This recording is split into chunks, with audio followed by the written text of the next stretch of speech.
নগরকান্দা পৌর কলেজ ছাত্রদল কর্তৃক আয়োজিত এই র্যালি ও সমাবেশের আমার স্নেহশ্রোত সভাপতি লিখন উপস্থিত ছাত্রদলের সকল পর্যায়ের নেতৃবৃন্দ, আমার সামনে উপবিষ্ট ছাত্রদল সহ আমাদের বিভিন্ন ইউনিয়ন থেকে আগত থানার পর্যায়ের নেতৃবৃন্দ, আসসালামু আলাইকুম। আমি প্রথমে এই জাতীয়তাবাদী ছাত্র দলের প্রতিষ্ঠা বার্ষিকীতে আমাদের বহুদলীয় গণতন্ত্র প্রবক্তা বীর মুক্তিযোদ্ধা শহীদ রাষ্ট্রপতি জিয়াউর রহমানকে স্মরণ করছি, যিনি এই জাতীয়তাবাদী ছাত্র দল প্রতিষ্ঠিত করেছিলেন বাংলাদেশের আপামর ছাত্র জনতাকে ঐক্যবদ্ধ করার জন্য, ছাত্রদেরকে একটি নতুন দিশা দেখানোর জন্য, নতুন বাংলাদেশ দেখানোর জন্য ছাত্রদল গঠন করেছিলেন।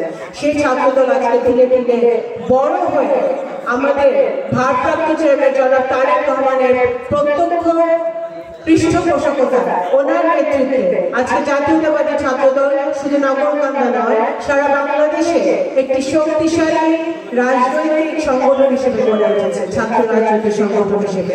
সেই জন্য নগরকান্দা ছাত্রদলের সকল নেতাকর্মীদেরকে আমি সাধুবাদ এবং অভিনন্দন জানাই। আজকে যারা উদ্যোগ নিয়ে আজকে আয়োজন করেছে তাদের সকলকে, আমাদের ছোট আমার ভাইদেরকে, বোনদেরকে সকলকে আমি ধন্যবাদ জানাচ্ছি। আমি একটি কথা বলতে চাই, তার সময় নেই, সবার মুখে ষড়যন্ত্র ষড়যন্ত্র ষড়যন্ত্র। এই বাংলাদেশের মাটিতে বাংলাদেশের স্বাধীনতার পরে, বাংলাদেশ জাতীয়তাবাদী দল জন্মের পরে সবচেয়ে বেশি ষড়যন্ত্র হয়েছে জিয়া পরিবারের বিরুদ্ধে, বেগম খালেদা জিয়ার বিরুদ্ধে, তারেক রহমানের বিরুদ্ধে সবচেয়ে বেশি ষড়যন্ত্র হয়েছিল। কারণ তারা জানতো জিয়া পরিবার গণতন্ত্র, স্বাধীনতা, সার্বভৌমত্বের প্রতীক বাংলাদেশের মাটিতে। আজকে যারা ষড়যন্ত্র করেছিল তারা কোথায়? 5 তারিখে পালিয়ে যেতে হয়েছে। আমি এর চেয়ে বেশি কথা আর বলতে চাই না। ষড়যন্ত্র থাকবে, যখনই দেশে দেশ বিরোধী লোকজন থাকে, গণতন্ত্র বিরোধী লোকজন থাকে, তখনই ষড়যন্ত্র থাকবে। কিন্তু সেই ষড়যন্ত্রকে মোকাবেলা করে বাংলাদেশকে যারা ভালোবাসে, নগরকান্দাকে যারা ভালোবাসে, ফরিদপুরকে যারা ভালোবাসে, যারা শহীদ জিয়াকে ভালোবাসে, যারা তারেক রহমানকে ভালোবাসে, বেগম খালেদা জিয়াকে ভালোবাসে, তারা কিন্তু এই প্রত্যেকটি ষড়যন্ত্রকে মোকাবেলা করে দিনের পর দিন, রাতের পর রাত তারা দলের জন্য, ধানের শীষের জন্য যুদ্ধ করে গেছে এবং আগামী দিনেও যুদ্ধ করে যাবে। আমরা সত্যের পথে আছি, সত্যের পথে থাকবো।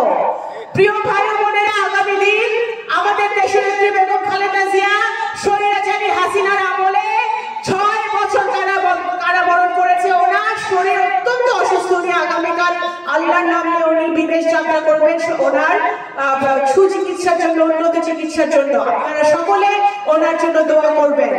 জনাব তারেক রহমান সারা বাংলাদেশকে এই ছাত্র জনতার আন্দোলনের মধ্য দিয়ে, 17 কোটি মানুষের আন্দোলনের মধ্য দিয়ে, বিএনপির হাজার হাজার নেতা কর্মীর আন্দোলনের মধ্য দিয়ে, বহু খুন গুমের আন্দোলনের মধ্য দিয়ে, যারা খুন হয়েছে, যারা গুম হয়েছে, যারা ছাত্র আন্দোলনে আত্মহত্যা দিয়েছে, সাধারণ জনগণ যারা শেখ হাসিনার গুলিতে মারা গেছে, তাদের সকলকে স্মরণ করে আমি একটি কথা বলতে চাই, নতুন বাংলাদেশ যদি গড়তে হয় তাহলে ঐক্যবদ্ধভাবে আমাদের সকলকে, সারা বাংলাদেশের প্রত্যেকটি রাজনৈতিক দলকে এক জায়গায় আসতে হবে।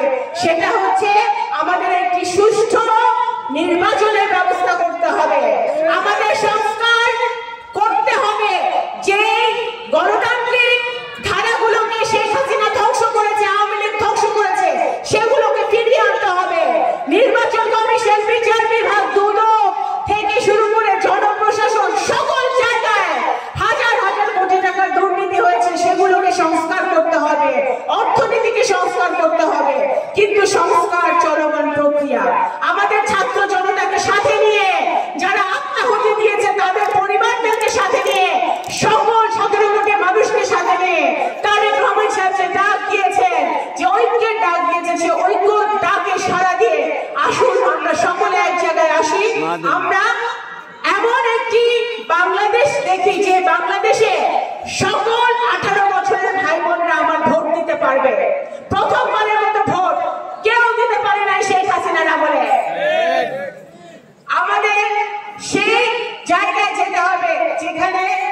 আমাদের জনগণ যাকে ইচ্ছে তাকে ভোট দিতে পারবে, তার ইচ্ছা মতো তার ক্যান্ডিডেটকে বাছাই করতে পারবে এবং পার্লামেন্টে পাঠাতে পারবে। আমরা সেই বাংলাদেশ দেখতে চাই, আমরা সেই বৈষম্যবিহীন বাংলাদেশ দেখতে চাই, যেখানে কেউ হাজার হাজার কোটি টাকা দুর্নীতি করবে আর কেউ 3 বেলাও খেতে পারবে না।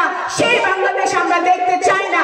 সেই বাংলাদেশ দেখার জন্য আমাদের মা বোনেরা, আমাদের ছাত্র জনতারা আত্মাহুতি দেয় নাই। আজকে বিএনপির হাজার হাজার নেতা কর্মী এখনো আহত আছে, বহু নেতা কর্মী গুম হয়ে আছে, তাদের পরিবার জানে না তাদের পরিবার সদস্যরা কোথায় আছে।